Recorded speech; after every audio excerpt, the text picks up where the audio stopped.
been duly recognized for their achievements. And last time we ended up in the first century. And today I'm going to jump to the 19th century, but that doesn't mean that there aren't a lot of great women scientists in between. And I'm going to get back to some of them in a different class. But today, what I want to do is present three great women chemists to you. And I have saved time at the end for your questions and comments, which I look forward to.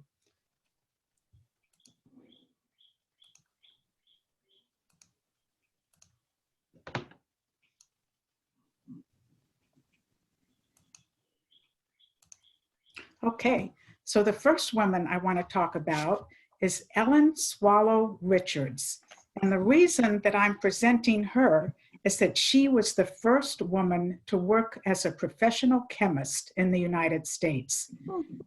She was born in 1842 in Dunstable, Massachusetts, to poor parents who valued education.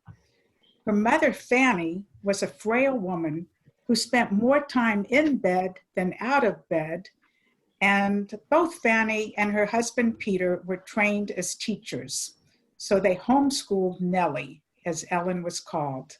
And she herself was very frail and petite, and her parents wanted to keep her in bed too. But fortunately for Nellie, she had a doctor who advised her parents that she must be allowed to run freely in the open air if she was to gain any strength. And so the outdoors helped turn her into a scientist. She collected plants and fossils, and she classified what she found in diaries and letters. She noted the topography and the flow of streams, and she made maps and naturalist drawings.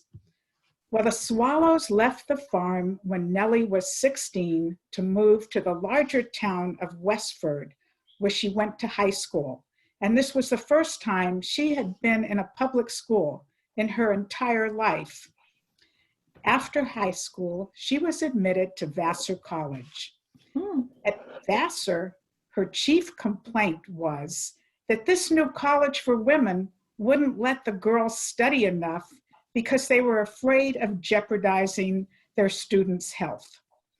But she quickly found her way around the rules. She got permission to take more classes. She got up really early before anybody else in her dormitory, and she went to the observatory and peered through the telescopes. Well, after 2 years at Vassar, she began to look for work as a chemist, but no one would hire a woman. Finally, a prospective employer said he would hire her, but she would have to pay him instead of him paying her. So someone else told her to apply to MIT, and so she did. And she was admitted. She was the first woman to be admitted to MIT.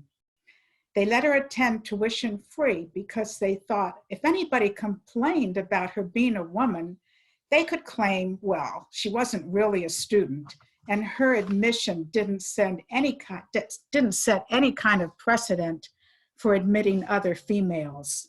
And she didn't realize her status at the time. She said that if she had known, she never would have gone there. In fact, she said, she was shut up in a private lab all by herself, and she was kept apart from her male peers like she was some kind of a dangerous animal. She received a second bachelor's and a master's in chemistry from MIT, but when she started working on her PhD, MIT said, no way could they give a PhD to a woman. In 1876, she opened the Women's Laboratory on the MIT campus. Women in her lab began to study industrial chemistry, mineralogy, and physiology. Then she started teaching correspondence courses in science to other women who didn't have access to a university. Women began writing her about their conditions at home. They complained about being overworked and in ill health. She began writing back to these women about eating healthy food, exercising, and wearing comfortable clothes. The Women's Laboratory was shut down in 1883 when women were finally accepted to MIT's standard chemistry classes.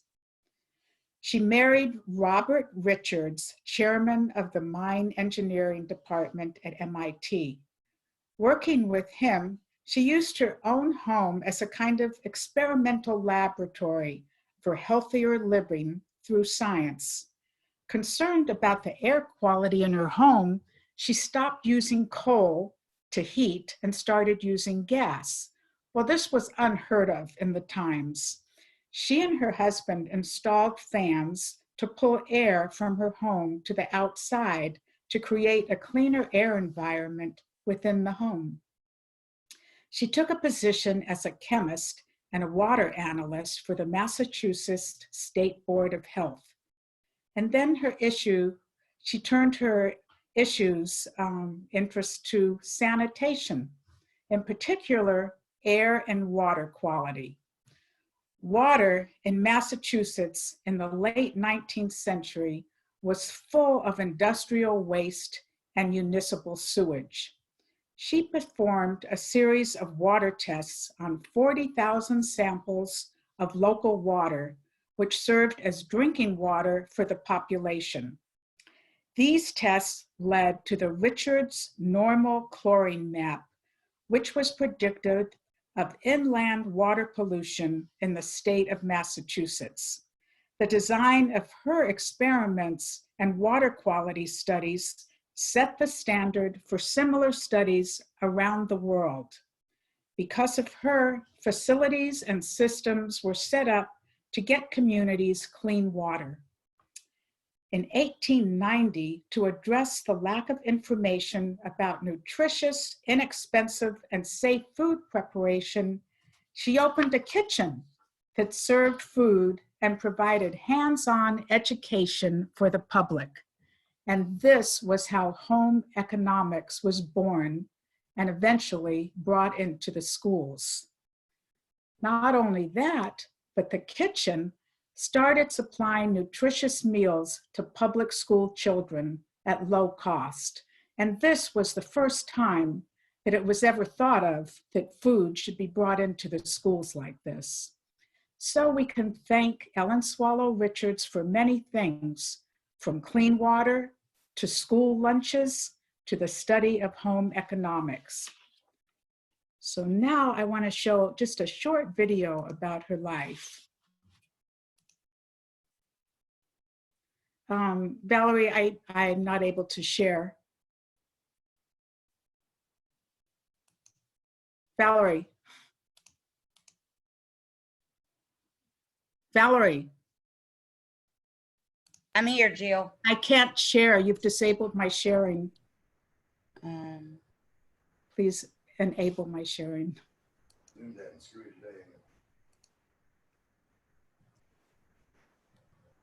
All right, see if you can now, Jill. I got it. Thank you. Got it. Sorry.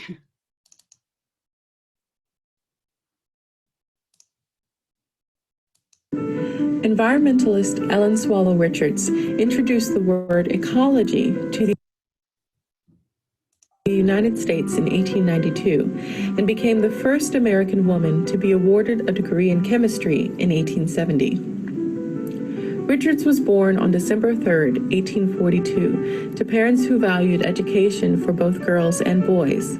An industrious young woman, Richards worked as a tutor and house cleaner to save the $300 she needed for tuition at Vassar College, where she enrolled in 1868. 2 years later, she earned her bachelor's degree in chemistry. Richards continued her study at the Massachusetts Institute of Technology, but the administration admitted her as a special student to determine women's aptitude in the sciences. The school barred any other women from attending, and despite completing the requirements she needed to receive her master's degree from MIT, they refused to award it to her. Vassar awarded her a master's instead. Despite the tremendous barriers she faced, Richards was able to establish the Women's Laboratory at MIT in 1876 with the help of the Women's Educational Association of Boston. Women who participated were taught chemistry, biology, and mineralogy. It was through the Women's Laboratory that Richards was able to fulfill her dream of encouraging other women to study science, and she provided an entry point for their training.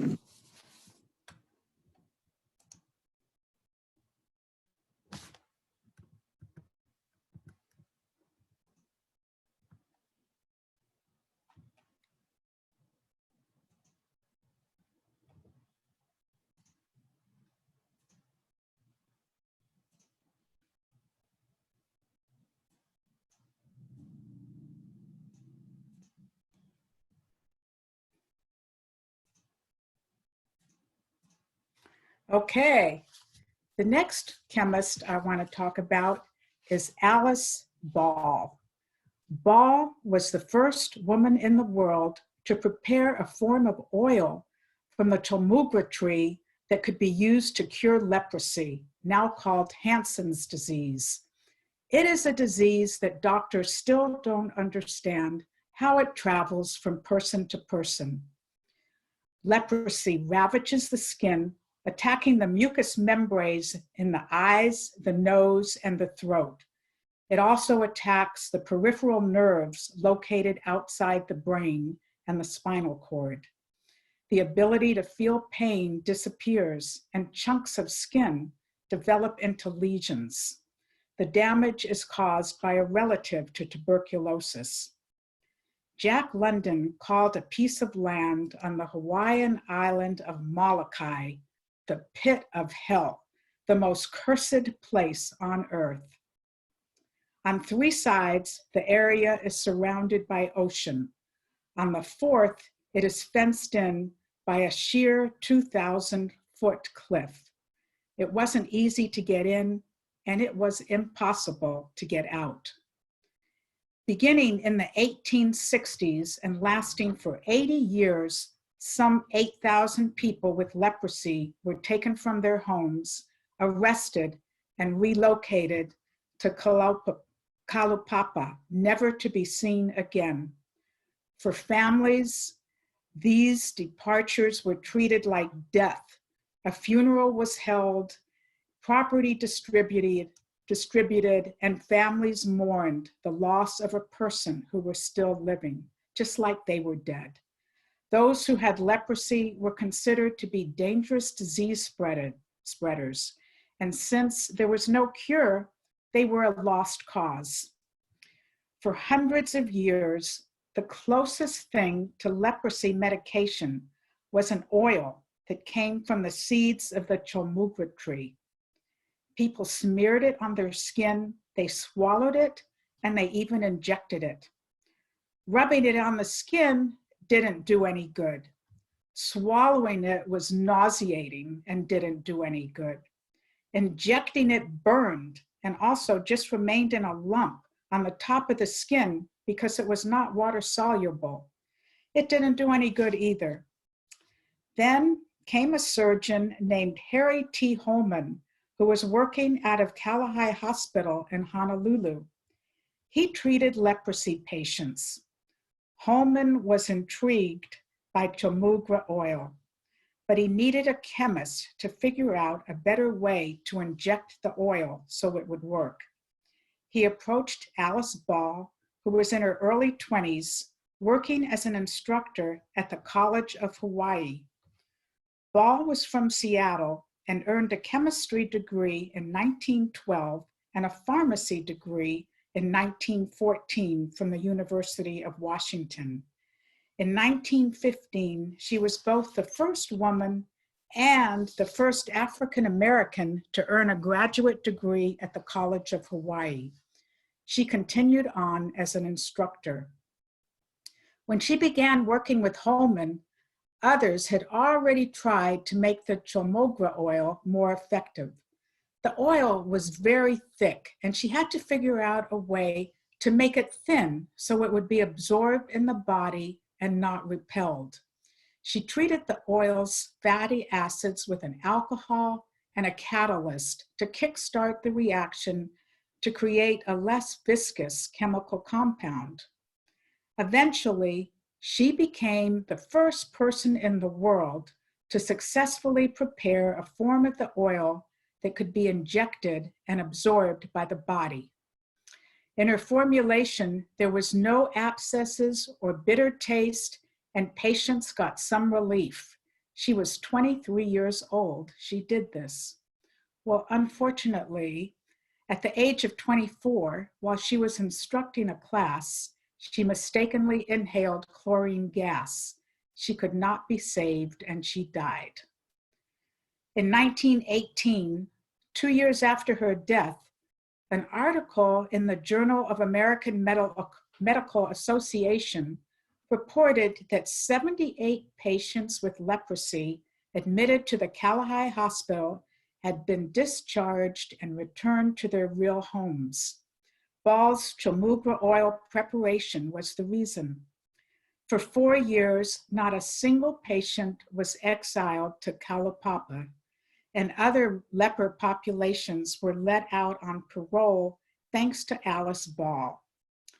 Today, 180,000 people are infected with leprosy around the world, most of them in Africa and Asia, and 100 people are diagnosed with leprosy in the United States each year, now called Hansen's disease. Mostly they are in the South, they are in California or in Hawaii. But now it is treated more effectively with 2 antibiotics administered over 6 to 12 months to cure it. I'm going to show you a short video of what she did.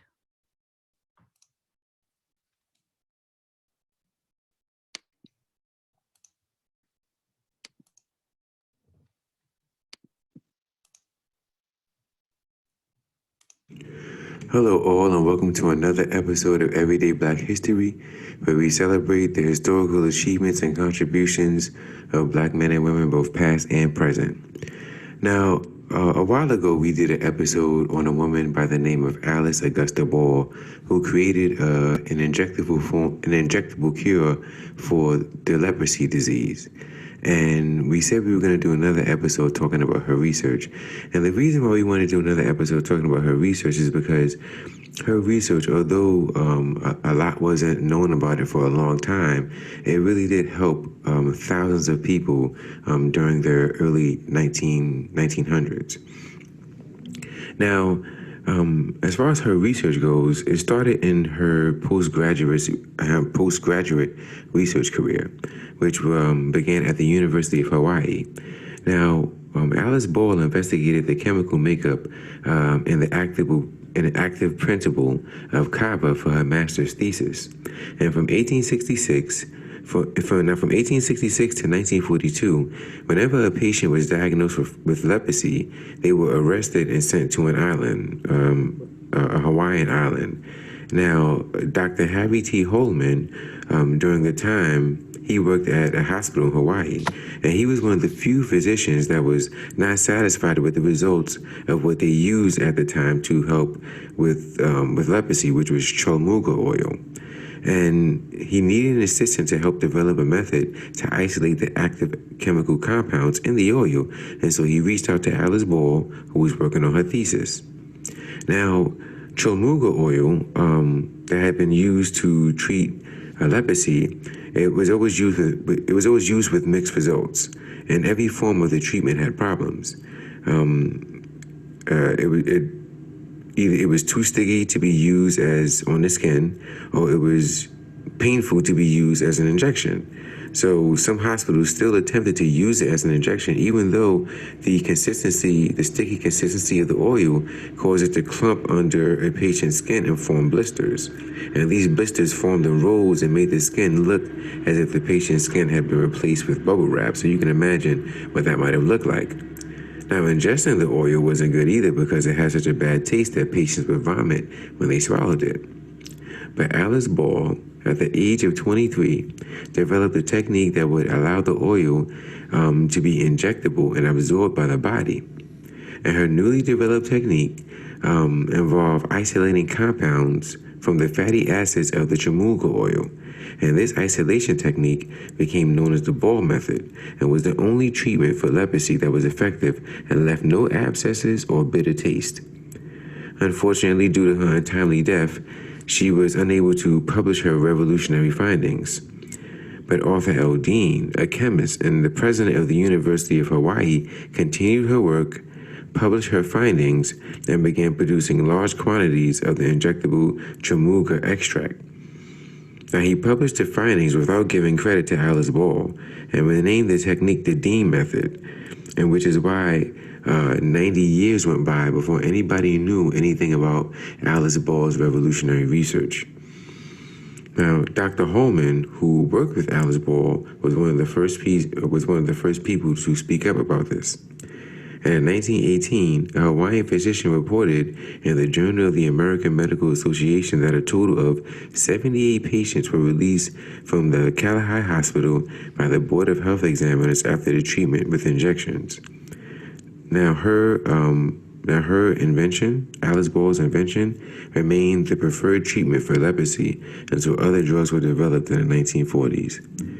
So we know from our previous episode that she died at 24. So she died very young, and she didn't get to see the results of her findings.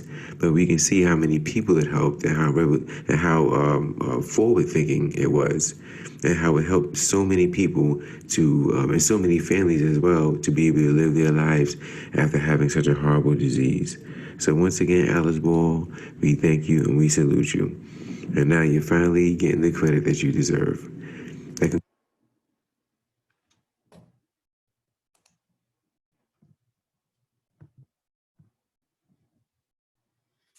Okay, can everybody hear me? Yes? Okay, great. Okay, so as you can see, Alice Ball didn't even realize what she had done. She never got recognized for what she had achieved. So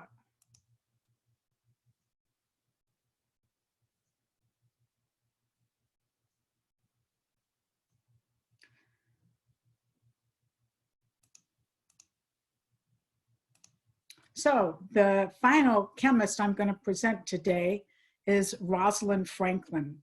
And I really couldn't give a class on women in science who have been forgotten or unrecognized without talking about Rosalind Franklin, because nobody acknowledged her for her achievement until after she was dead. And her achievement was the discovery of the double helix in DNA, which I will show you in a minute. Rosalind Franklin was born into an affluent and influential Jewish family in 1920 in Notting Hill, London. She showed brilliance in early childhood, and she always knew from a young age that she wanted to be a scientist. She enrolled at Newnham College, Cambridge in 1938 and studied chemistry. In 1941, she graduated with honors and went on to work as an assistant research officer at the British Coal Utilization Research Association, big name, where she studied the porosity of coal, the basis of her PhD thesis on the chemistry of coal. In the fall of 1946, Franklin was hired at a government-run laboratory in Paris, where she worked as a crystallographer who taught her X-ray. She worked with a crystallographer who taught her X-ray diffraction, which later led to the discovery of the structure of DNA. She also did research in the use of X-rays to create images of crystallized solids. And I'm sorry, but the only photo I could find of her in the laboratory was serving coffee. But she did do a lot of other things and learned a lot in the laboratory, which helped her in her discovery. Later, when she was hired as a research associate at King's College in London in 1951, Franklin made an amazing discovery. She and her student took pictures of DNA and discovered that there were two forms of it. There was a dry form called A and a wet B form. One of their X-ray diffraction pictures of the B form of DNA, known as photograph 51, became famous as critical evidence in identifying the structure of DNA. The photo was acquired through hundreds of hours of X-ray exposure from a machine that Franklin herself had refined. You can see that the double comes from the fact that the helix is made of these two long strands of DNA that are intertwined, sort of like a twisted ladder. And this photo 51 was just amazing. In January 1953, one of her colleagues, whom she had a feud with, gave her photo 51 to competing scientist James Watson, who was working on his own DNA model with Francis Crick at Cambridge. And here they are. So Watson is on the left and Crick on the right. But these two were way behind Franklin in their research, and she had no idea that a copy of her photo had been given away. Upon seeing the photo, Watson said, "My jaw fell open and my pulse began to race." He couldn't believe his eyes. The two men used what they saw in photo 51 as the basis for their famous model of DNA, which they published in March 7, 1953, and for which they received the Nobel Prize in 1962. And they took all the credit. When publishing their model in Nature magazine, they included a footnote acknowledging that they were grateful for Franklin's contribution, never acknowledging that the photo 51 actually was hers. And she didn't even realize that they had stolen her photo, and so she said nothing, and they got the Nobel Prize. In the fall of 1956, Franklin discovered that she had ovarian cancer, and this was probably caused by the research that she had done. She continued working, but she died April 16, 1958, at the young age of 37. She never married or had close relationships with anyone. She avoided close friendships with the opposite sex. When it was later discovered that it was her photo that was used to give the Nobel Prize to Crick and Watson, she was already dead, and she never received any acknowledgement for her discovery. So I have a short video to show you.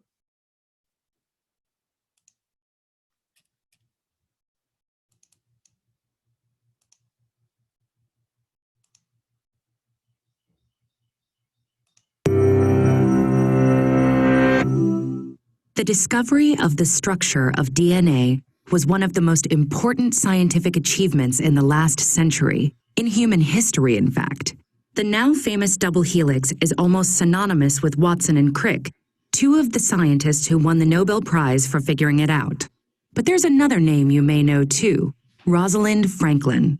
You may have heard that her data supported Watson and Crick's brilliant idea, or that she was a plain-dressing, belligerent scientist, which is how Watson actually described her in The Double Helix. But thanks to Franklin's biographers, who investigated her life and interviewed many people close to her, we now know that that account is far from true, and her scientific contributions have been vastly underplayed. Let's hear the real story. Rosalind Elsie Franklin was born in London in 1920. She wanted to be a scientist ever since she was a teenager, which wasn't a common or easy career path for girls at that time. But she excelled at science anyway. She won a scholarship to Cambridge to study chemistry, where she earned her PhD. And she later conducted research on the structure of coal that led to better gas masks for the British during World War II. In 1951, she joined King's College to use X-ray techniques to study the structure of DNA, then one of the hottest topics in science. Franklin upgraded the X-ray lab and got to work. shining high-energy X-rays on tiny wet crystals of DNA. But the academic culture at the time wasn't very friendly to women, and Franklin was isolated from her colleagues. She clashed with Maurice Wilkins, a lab mate who assumed Franklin had been hired as his assistant. But Franklin kept working, and in 1952, she obtained Photo 51, the most famous X-ray image of DNA. Just getting the image took 100 hours. The calculations necessary to analyze it would take a year.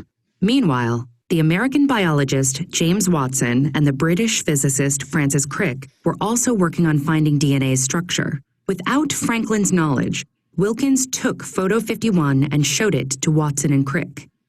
Instead of calculating the exact position of every atom, they did a quick analysis of Franklin's data and used that to build a few potential structures. Eventually, they arrived at the right one. DNA is made of two helicoidal strands, one opposite the other, with bases at the center like rungs of a ladder. Watson and Crick published their model in April 1953. Meanwhile, Franklin had finished her calculations, come to the same conclusion, and submitted her own manuscript. The journal published the manuscripts together, but put Franklin's last, making it look like her experiments just confirmed Watson and Crick's breakthrough, instead of inspiring it. But Franklin had already stopped working on DNA and died of cancer in 1958, never knowing that Watson and Crick had seen her photographs. Watson, Crick, and Wilkins won the Nobel Prize in 1962 for their work on DNA. It's often said that Franklin would have been recognized by a Nobel Prize if only they could be awarded posthumously. And in fact, it's possible she could have won twice. Her work on the structure of viruses led to a Nobel for a colleague in 1982. It's time to tell the story of a brave woman who fought sexism in science and whose work revolutionized medicine, biology, and agriculture. It's time to honor Rosalind Elsie Franklin, the unsung mother of the double helix.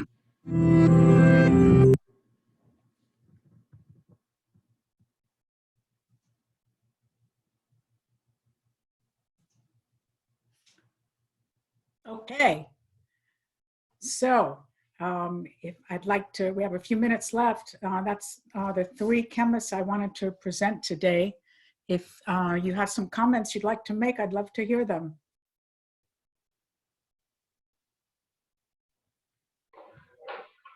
Jill, Yes, hi. this is probably not an important question, but I noticed that she was serving coffee in evaporated dishes. What is that? She was serving coffee in a little dish, I guess she was using for her experiment or something. It called it an evaporating dish. I don't know what it is, I'm sorry. Yeah, I just noticed that they used her to serve the coffee. Right. I think you put a solution in there, and when it evaporates, it leaves the solid down in the bottom. Part of the way of experimenting or extracting things from a solution. But I don't remember enough chemistry to tell you for sure. I'm interested in how many of you didn't know who these women were before today, because before I studied them, I hadn't heard of them before in my education. I never heard of them. Never. Yeah. I knew Rosalind Franklin a long time ago, yeah. And they're so important, all three of them, and amazing. I know. Alice Ball, to be African-American and a woman, and to achieve all that at the time. Do they have classes like this in college now, just about these women? All the, like what you're doing? I Like know they have women's studies history or something? classes, but I'm not sure they have classes in women in science like they need. Yes. Yeah. Last week in Bill Christensen's science class from the senior center, I believe it was last week, talking about DNA, he did sing Rosalind Franklin's praises. Oh, good. I'm glad.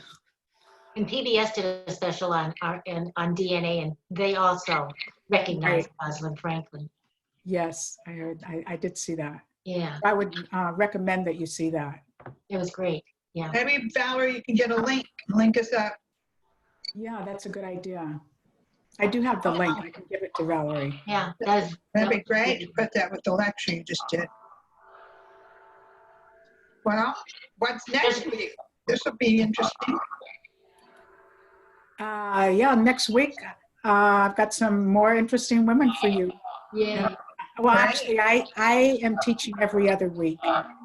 So I will be back. And if you want to know beforehand who I will be covering, I can let you know. No, this is great. You can surprise us. Surprise. Okay, yeah, I like to surprise you because I Fun. like to present women you haven't heard of. So I know. It's great.